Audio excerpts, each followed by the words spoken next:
Olá pessoal, falando ainda de acústica, psicoacústica e acústica para estúdio e a adequação do estúdio e as diferenças, né, que a gente tem para casa da gente.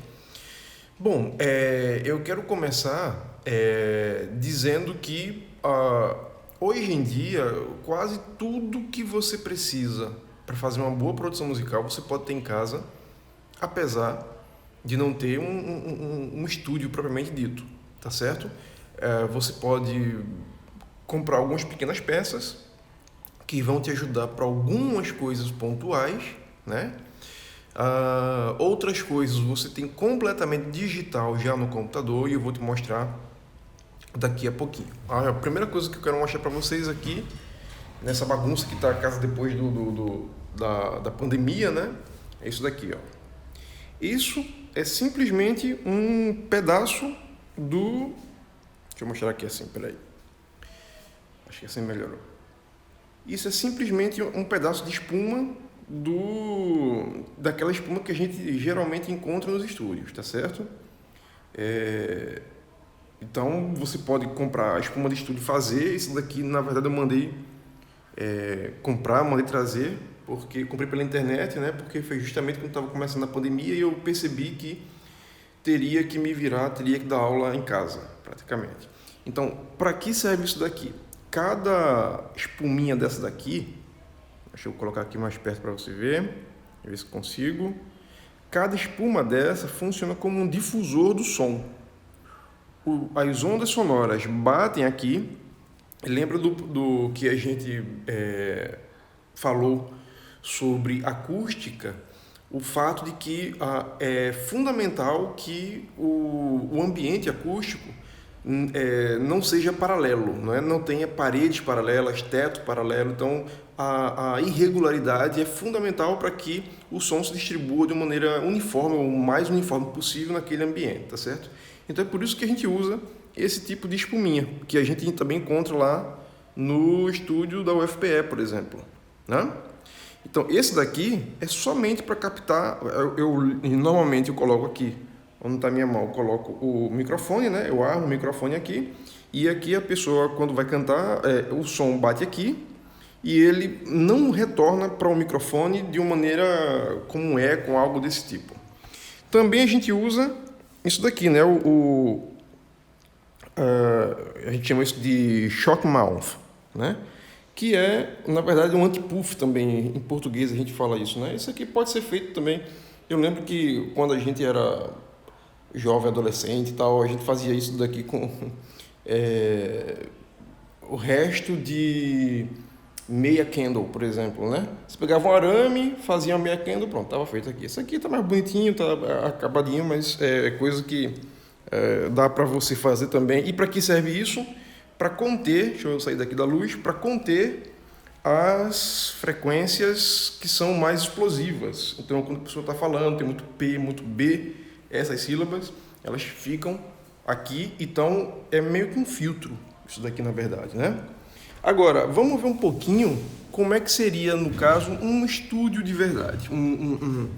Eu estou mostrando aqui para vocês um software, na verdade, um aplicativo que roda dentro do Pro Tools. Deixa eu ligar aqui, pronto, deixa eu ligar aqui agora. Pronto, tá funcionando. Estou ligando aqui. Ele funciona dentro do Pro Tools. É, na verdade, um plugin, né? Da empresa Waves. E esse plugin se chama Studio 3, é o Abbey Road Studio, né? Studio 3.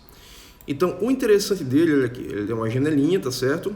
Eu abri aqui num projeto que tem bastante pistas e bastante opções. Eu não vou poder tocar esse projeto, infelizmente, porque esse projeto ainda não foi publicado. Então, por questão de direitos autorais, não é meu, é um projeto de um artista aqui da cidade, aqui de Recife. E a gente está terminando ainda esse projeto, então por essa razão eu vou ficar devendo para vocês o som. Mas eu queria só mostrar isso daqui para vocês. Olha. Um estúdio vai ter basicamente isso que a gente tudo pode ter também aqui em casa, né? Eu estou usando, no caso, como vocês sabem, o Pro Tools. Olha só esse estúdio daqui. Você tem na frente dessa cabeça aqui, esse aplicativo, na verdade, é para a gente poder fazer uma simulação de panorama, né? Na verdade, não é bem uma simulação de panorama. A gente pode usar o panorama para trazer alguns efeitos de proximidade ou de distância. A gente pode dar profundidade ao que a gente está fazendo a partir desse aplicativo daqui. Então, existe um efeito que eu até usei naquele vídeo da fuga, né? A fuga para Miami, e esse efeito é um efeito que a gente chama de binaural, porque ele passa, ou pelo menos simula um efeito binaural. O efeito binaural, o de verdade, assim, o puro sangue, digamos assim, é aquele no qual você consegue uma imersão nos sons praticamente 100%. É o que muita gente costumou chamar por algum tipo de som 3D, tá certo? Você está com um fone de ouvido, primeiro que ele só funciona realmente com fone de ouvido, para poder ter a melhor percepção, e você está imerso. Se alguém mexer uma chave no bolso, você ouve aquela chave no seu bolso. Você pode, o compositor pode colocar os instrumentos musicais, por exemplo, em movimento. Então isso é um efeito chamado efeito binaural, é muito legal, né? Depois eu posso até dar alguma dica para vocês, de sites para vocês poderem ouvir, ter uma experiência ou supostamente, porque é um dos assuntos que me interessa no caso da minha pesquisa de doutorado, tá certo? Agora, voltando aqui para o software, olha só, eu posso ter uma visão aqui com esse software, uma visão do estúdio. E o que vocês estão vendo, na verdade, estou fazendo para um lado e para o outro, lá no fundo, vocês estão vendo ali um piano e tem outra porta lá dentro também. Tudo aquilo ali são salas de gravação de um grande estúdio, né, uma simulação, né? A gente tem aqui as portas, tanto de um lado quanto do outro. Olha, tá vendo aqui na direita e na esquerda, para que as pessoas possam sair desse lugar, né, que a gente chama de aquário. Muita gente aqui confunde as coisas e chama de aquário a parte onde os músicos estão gravando. Não, ali não é o aquário. O aquário é onde ficam os peixinhos. Quem são os peixinhos? São os técnicos, são as pessoas que estão... quer ver aqui, por exemplo, tem um local aqui para você ficar sentado. Olha aqui, ó.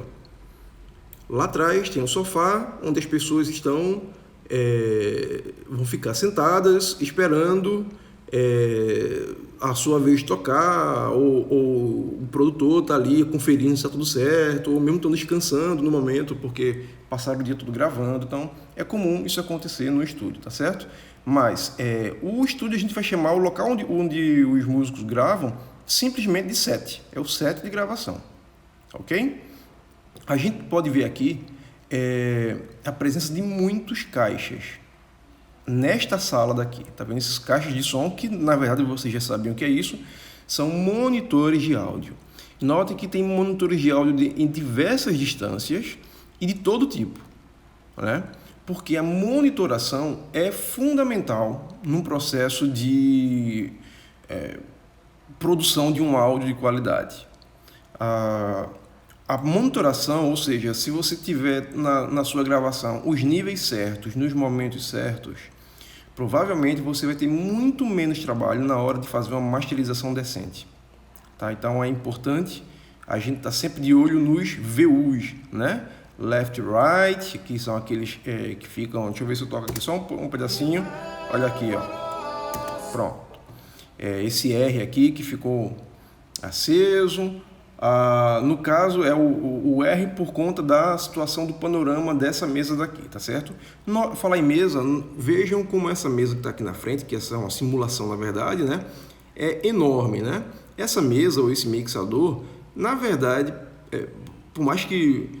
por maior que seja, né? E por mais assustador que pareça, é muito simples. Cada um desses faders fazem basicamente a mesma coisa. Então, quando a gente está produzindo uma música e está usando um monte de canais assim, a gente está fazendo, na verdade, para cada canal, para cada track, para cada pista do instrumento, a gente está usando um tipo de processamento, um tipo de coisa diferente, né? E muitas vezes a gente usa para um mesmo instrumento 3 ou 4 canais, tá certo? Eu posso usar, por exemplo, para voz, um canal somente com digamos assim, a voz em si. Posso usar um outro canal auxiliar, a gente chama isso de auxiliar, um canal só para colocar o reverb da voz, porque esse é um processamento diferente de um processamento como, por exemplo, uma equalização. Uma equalização, eu mexo em todas as parciais, eu mexo no som, digamos assim, na raiz do som. E quando eu pego um som e faço esse som passar por um equalizador. Já quando eu passo esse mesmo som por um delay ou por um reverb, eu só estou usando uma parte desse som, eu não estou usando o som todo. Por isso, não é necessário você ter um canal e nesse canal, no mesmo canal, você colocar o reverb e o equalizador. Você pode colocar, por exemplo, o equalizador no canal principal e você pode fazer uma cópia desse canal para um reverb e você só vai adicionar um pouquinho de reverb ao resultado final. Então, uma parte do sinal de áudio vai passar, outra parte vai ser pega ou utilizada, né, pelo reverb. Tá certo?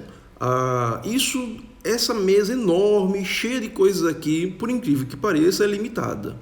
Porque daqui eu acho que deve ter o quê? 100 canais, talvez. Né? Grupos de 10, então deve ser uma mesa de 100 canais. Só que a gente pode ter no próprio Pro Tools ou no DAW de vocês, no DAW de vocês, um monte de outros canais. Eu vou mostrar aqui para vocês, por exemplo, essa mesma música aqui, olha, vou fechar aqui esse coisa.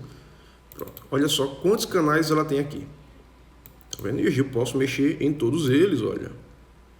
E cada um deles também tem praticamente, eles servem a mesma coisa que serve aquele outro lá grandão. Só que a gente pode ter aqui inclusive mais. A gente não tem limitação, não precisa ser somente 100. Né? Eu já fiz algumas gravações com até 80 canais, por exemplo. Eu nunca usei 100. Mas conheço gente que já fez com muito mais do que 300 canais, entendeu? Porque para os pequenos detalhes, assim, a pessoa quer um canal diferente.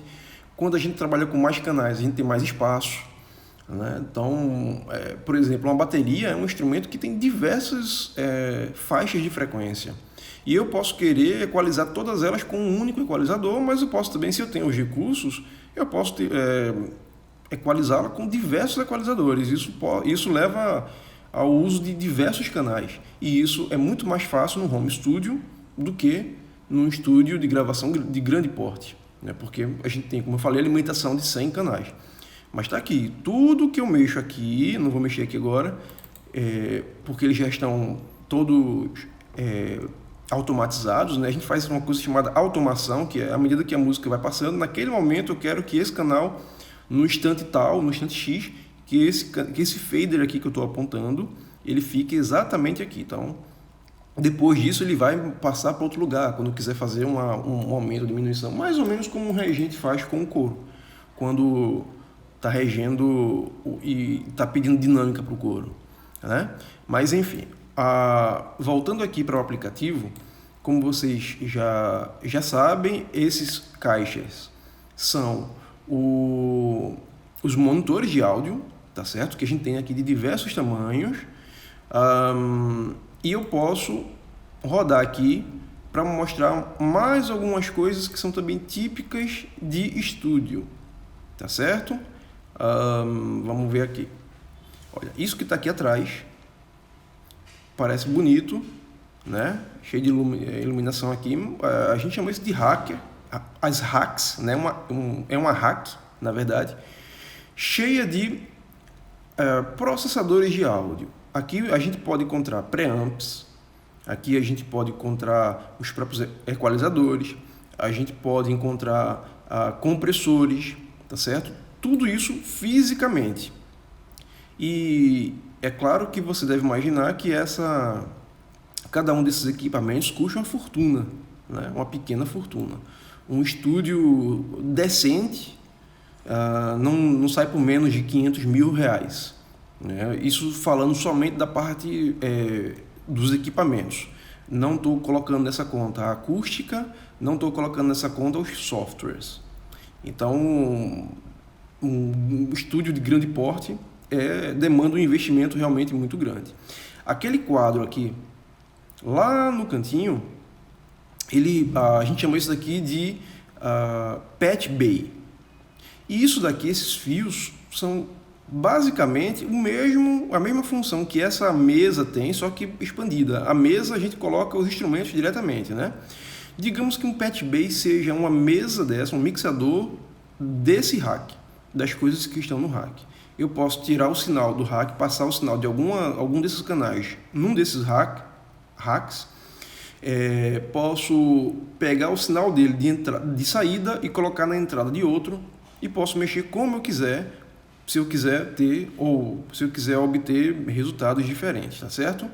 E isso daqui a gente pode fazer manualmente, e a gente pode também deixar tudo bem setado aqui nesses outros racks aqui, que são na verdade com os furinhos, para fazer isso via esses fios que tem aqui, que são até uma solução um pouco mais barata e mais rápida para a gente poder resolver. Porque imagina o que é mexer nisso aqui atrás, né? Tirar cada um desses aqui e colocar os fios lá atrás e tal. Com o patch bay, a gente pode já deixar fixo as saídas dele aqui, e a gente pode direcionar essas saídas a partir daqui. Eu pego um fio, ponho numa saída e numa entrada, ou vice-versa em outro momento, para poder ter texturas diferentes daquele som que eu estou querendo fazer. Tá certo? Isso daqui é uma mesa de retorno. Simplesmente alguns estúdios realmente grandes, eles têm uma mesa somente para o pessoal que está tocando. Porque os músicos, quando eles estiverem aqui, lá dentro, eles vão gravar provavelmente todos de uma vez. Quando for música erudita, então, isso é quase certeza. Eles não vão gravar aquela técnica que eu falei chamada overdubbing, que um grava depois o outro. Eles vão gravar todos de uma vez. Então, o som para cada um deles pode ser que o músico queira ouvir mais o instrumento dele, menos os outros instrumentos. Como é que eu faço então se eu tenho... se essa mesa daqui vai estar ocupada todinha para os processamentos da gravação principal, como é que eu faço para que os músicos que estão lá gravando, eles tenham um conforto na hora de gravar, no sentido de, um vai querer o metrônomo, o outro não vai querer o metrônomo no ouvido. Um vai querer um metrônomo com som de metal, outro vai querer um metrônomo com som de madeira. Aí vai ter outro que vai querer a orquestra mais forte do que o piano, por exemplo. Aí outro vai querer, não, eu quero o piano, o som de frente e tal. Então, para fazer para cada um deles, a gente usa uma mesa auxiliar, né, num grande estúdio, que vai fazer toda essa, digamos assim, esse monitoramento, né, da mesma forma que seria como num show grande, por exemplo. E a gente chama isso de Q-Mix, né? C-U-E-M-I-X, certo? Essa é a mesa, isso é o que a gente chama de Q-Mix, quando a gente vai fazer a gravação para os caras que estão lá gravando 1 hora no estúdio. Essa é caríssima, né?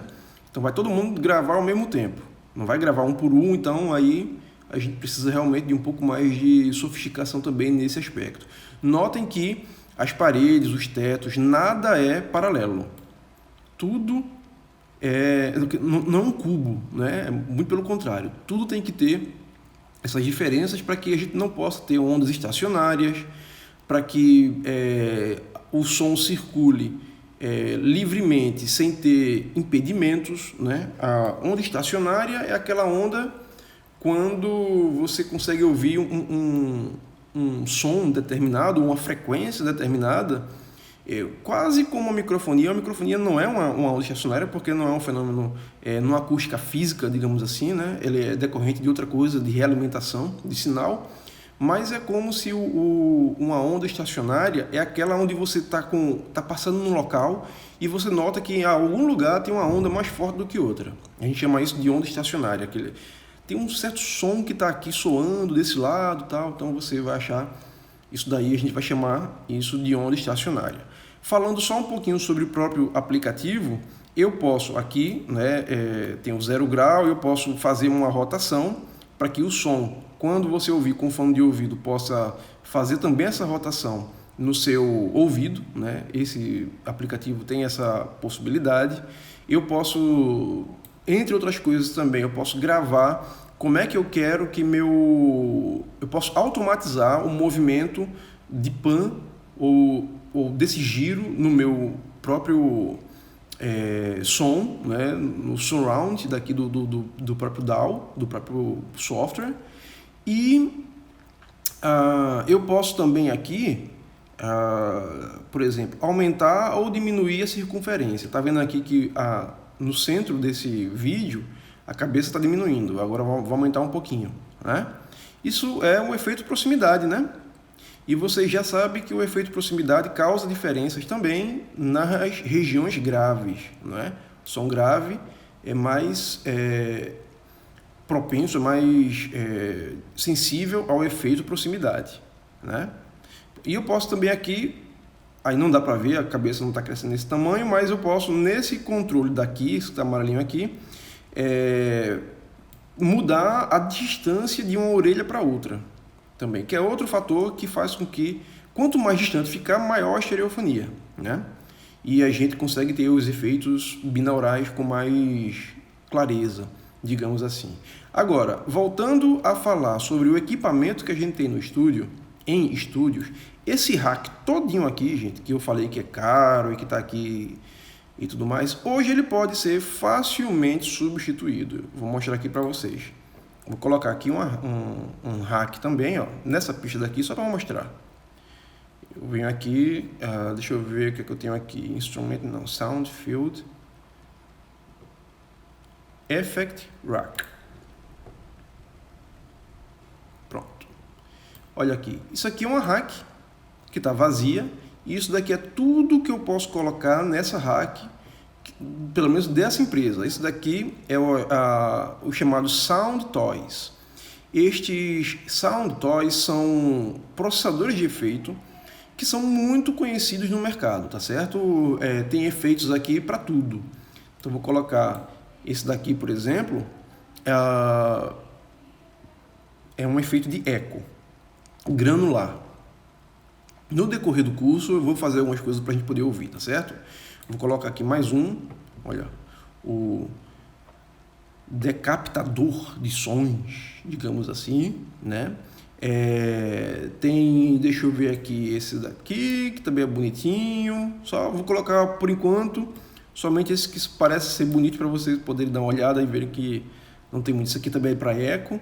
Esse daqui é para, eu acho que porque nem todos eles eu usei na minha vida, entendeu? Como eu trabalho muito mais com música instrumental, digamos assim, música erudita e música popular acústica, eu não uso tanto isso daqui, mas o pessoal que faz música eletrônica deve adorar esse negócio daqui, tá certo? Eu uso às vezes para dar um pouquinho mais de textura em certos instrumentos, nem é em todos. Então, isso aqui é tipo um tipo overdrive e algo desse tipo, uma pedaleira tal. O Primal Tap é para pan também. Você pode colocar um panorama para ficar um som de um lado para o outro, do seu ouvido também, aquela coisa toda. Tem um monte. Eu posso fazer tudo isso e notem que eu coloco esses aparelhos aqui. Bom, o software em si não é tão barato assim, mas vocês vão convir que é muito mais barato do que aquele que eu estava mostrando lá no outro aplicativo, né? Então é isso. Home Studio, a gente consegue fazer boa parte, se não tudo, o que é possível também fazer num estúdio de gravação de grande porte, com os custos muitas vezes menor, tá certo? Agora, normalmente, e aí esse eu acho que é o aspecto mais importante de um estúdio de grande porte. Se você puder fazer um trabalho nele, você vai querer. Normalmente, os melhores engenheiros de som estão nos estúdios de grande porte, né? A gente não tem engenheiros famosos por exemplo, trabalhando em home studio. Nem por isso isso é um impeditivo de você fazer trabalho de boa qualidade, né? Tá aí, como eu já mostrei para vocês, a menina que ganhou esse ano, né? Como eu falei, o Grammy Award 2020 foi feito completamente no home studio. E não foi a primeira vez, né? O Jacob Collier já tinha feito isso também em 2016, salvo engano. Então, cada vez mais populares, cada vez mais acessíveis, os recursos que a gente dispõe num home studio vão tomar conta da produção musical que a gente ouve, sobretudo para a internet. Porque não adianta você gastar muita grana para fazer um som muito rebuscado se esse som não vai poder ser ouvido devidamente pela internet, pelo YouTube, por exemplo, né? Pelas limitações dos fones de ouvido, dos fones de referência que a maioria das pessoas tem. Então tem tudo isso. Tá bom, gente? Então vamos seguindo em frente com outros assuntos. Um abraço, até mais.